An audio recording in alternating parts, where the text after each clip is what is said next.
날마다 솟는 샘물과 함께하는 오늘의 큐티 시간입니다. 3월 20일 월요일 오늘의 말씀은 사무엘상 14장 1절로 15절까지 말씀입니다. 제 14장.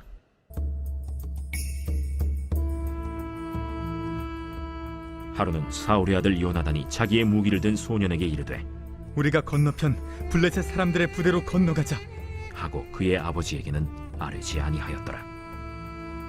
사울이 기브와 변두리 미그론에 있는 석류나무 아래에 머물렀고 함께한 백성은 600명 가량이며 아히야는 에봇을 입고 거기 있었으니 그는 이가봇의 형제 아히두베의 아들이요 비느하스의 손자요 실로에서 여호와의 제사장이 되었던 엘리의 증손이었더라. 백성은 요나단이 간 줄을 알지 못하니라. 요나단이 블레셋 사람들에게로 건너가려 하는 어귀 사이 이쪽에는 험한 바위가 있고 저쪽에도 험한 바위가 있는데 하나의 이름은 보세스요 하나의 이름은 세네라. 한 바위는 북쪽에서 믹마스 앞에 일어섰고 하나는 남쪽에서 게바 앞에 일어섰더라. 요나단이 자기의 무기를 든 소년에게 이르되 우리가 이 할례 받지 않은 자들에게로 건너가자 여호와께서 우리를 위하여 일하실까 하노라. 여호와의 구원은 사람이 많고 적음에 달리지 아니하였느니라.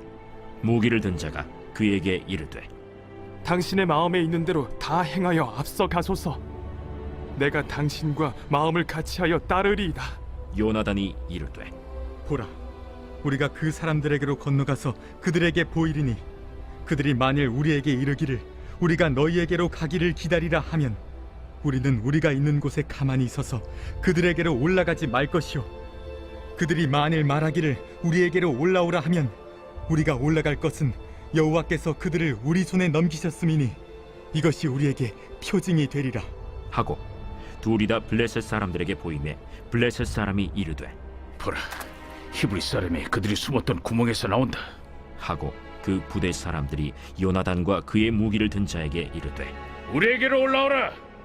너희에게 보여줄 것이 있느니라. 요나단이 자기의 무기를 든 자에게 이르되 나를 따라 올라오라. 여호와께서 그들을 이스라엘의 손에 넘기셨느니라.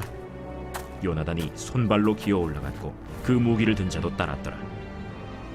블레셋 사람들이 요나단 앞에서 엎드러지매 무기를 든 자가 따라가며 죽였으니 요나단과 그 무기를 든 자가 반나절 가리 땅 안에서 처음으로 쳐 죽인 자가 20명 가량이라. 들에 있는 진영과 모든 백성들이 공포에 떨었고 부대와 노략군들도 떨었으며 땅도 진동하였으니 이는 큰 떨림이었더라. 본문에서 이스라엘이 어떤 상황에 처해 있습니까?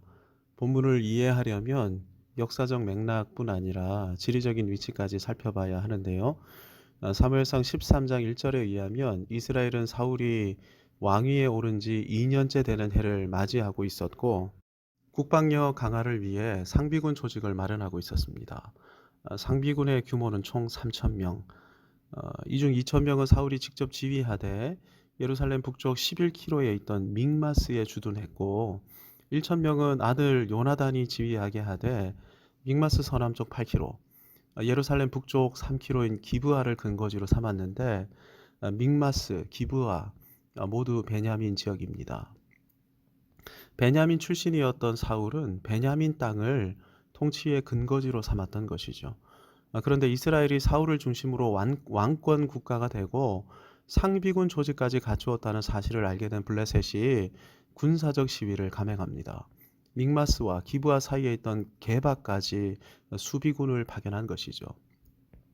이스라엘이 왕권 국가가 되고 상비군까지 갖춘 것을 군사적 위협으로 판단했던 것입니다.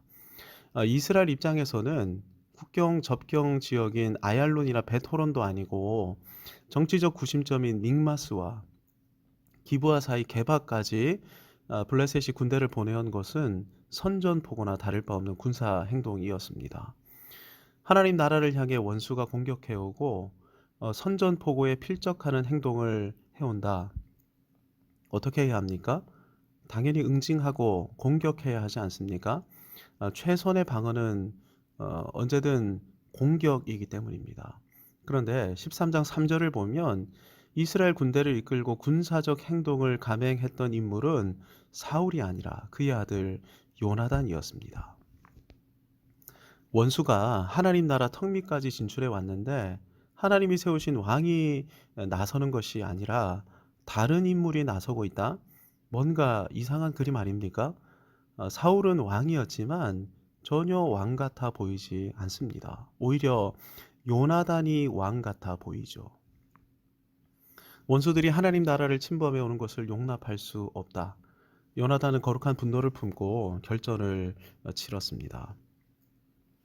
블레셋이 게바의 수비대를 파견한 것은 블레셋이 전군을 동원하기 위한 일종의 전략이었는데요. 이스라엘이 선제 공격을 감행했으니 이 선제 공격을 명분으로 블레셋의 전군을 동원하려 한 것입니다. 이러한 전략을 알고 있던 바울은 게바로 진군하지 않았었죠.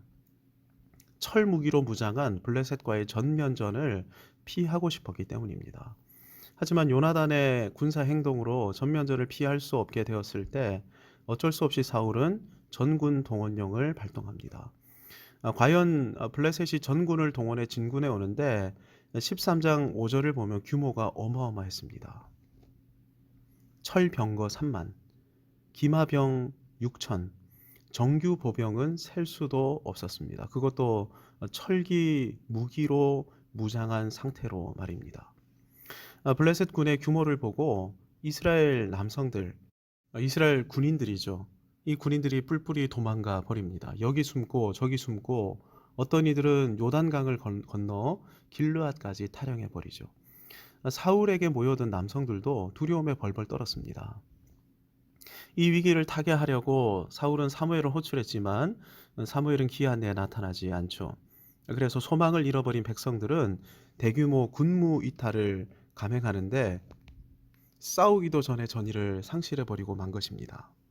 이스라엘은 상비군만 3,000명이었습니다. 그런데 13장 15절을 보면 이들도 거의 다 탈영해버리고 사울 곁에는 고작 600명의 병력만이 남아 있었습니다. 이걸 보면 사울이 얼마나 영적으로 무력했던 왕인지가 선명하게 드러나죠. 실은 위기가 몰려오면 어떻게 해야 합니까? 이스라엘 백성으로 하여금 전능하신 하나님을 바라보게 만들면서 영적으로 무장시켜야 하지 않습니까? 출애굽 사건, 홍해 사건, 가나안 정복 사건, 하나님의 전능하심이 나타난 역사적 신뢰는 셀 수도 없이 많았습니다. 얼마 전 역사의 기도원의 역사를 한번 살펴보십시오. 이걸 거론하면서 전능하신 하나님을 바라보면서 기도하자. 하나님은 강한 용사 아니신가? 그분은 우리를 위해 싸우시는 분이시다. 이렇게 말하면서 영적으로 무장할 수 있는 절호의 기회가 사울에게 도래한 것 아닙니까? 그럼에도 사울은 아무것도 하지 못하고 허망하게 서 있기만 합니다. 13장 19절을 보면 이스라엘 안에는 철공이 없었습니다. 그래서 이스라엘은 제대로 된 무기도 갖추고 있지 못했는데요. 인간적으로 상식적으로 보면 이 전쟁은 결코 이길 수 없는 전쟁이었습니다. 그런데 믿음의 눈으로 보면 어떻습니까? 이렇게나 하나님의 능력을 분명히 확인할 수 있는 기회는 어디에도 없지 않습니까? 이스라엘 안에 이런 믿음의 시각을 가진 인물이 한 명 있었습니다. 요나단이었죠. 그래서 6절을 보면 요나단은 무기든 자 경호원에게 이렇게 말합니다. 우리가 이 할례 받지 않은 자들에게로 건너가자. 여호와께서 우리를 위하여 일하실까 하노라. 여호와의 구원은 사람이 많고 적음에 달리지 아니하였느니라. 여호와의 구원은 사람의 많고 적음에 달리지 않았다. 요나단은 아무것도 갖추고 있지 않은 지금이야말로 하나님의 능력, 전능의 능력을 경험할 수 있는 절호의 기회다. 이렇게 확신하고 있었던 것입니다. 전능하신 분이 우리와 함께 하시기만 한다면 우리는 그분의 능력으로 승리할 수 있다. 이것이 요나단의 확신이었던 것이죠. 우리가 이 할례 받지 않은 자들에게로 넘어가자. 이 말은 우리는 할례 받은 언약 백성이라는 말입니다. 가나안은 어떤 땅입니까? 언약 백성에게 주신 약속의 땅이죠. 요나단은 이 약속의 땅은 언약 백성에게 주신 땅이므로 이 사실을 믿고 이 땅을 지키기 위해 목숨을 걸면 하나님께서 승리를 주신다. 이렇게 확신하고 있었던 것입니다. 언약을 붙드는 믿음, 하나님이 가장 기뻐하시는 믿음입니다. 이 믿음은 전능하신 하나님의 역사를 초래하는 강력한 믿음이죠. 하나님은 우리가 이런 믿음을 가지도록 도전하고 계십니다. 요나단은 여호와께 표징을 구합니다. 블레셋이 우리에게로 올라오라는 것이 표징임을 믿습니다. 만약 블레셋이 올라오라고 한다면 하나님께서 블레셋을 우리에게 넘기셨음을 믿고 목숨 걸고 나아가 그들과 싸우겠습니다. 지금 블레셋 병력은 해변의 모래처럼 많습니다. 요나단은 자신의 경호원과 달랑 2명밖에 없습니다. 물론 요나단은 만군의 여호와께서 우리와 함께 하고 계시고, 따라서 우리 곁에는 하늘의 천사가 불말과 불병거로 함께 하고 있다, 이렇게 믿었습니다. 그래서 요나단은 아무것도 두려워하지 않았죠. 정확히 이렇게 고백한 것입니다. 주위를 둘러보면 아무도 없는 듯 믿음의 눈을 들면 보이는 분 계시네. 지금도 내 안에서 역사하고 계시는 사망과 어둠의 권세 물리치신 예수님. 요나단은 담대히 나갑니다. 본문 12절에서 요나단은 이렇게 외칩니다. 나를 따라 올라오라. 여호와께서 그들을 이스라엘의 손에 넘기셨느니라. 근데 지금 몇 명만 있다고요?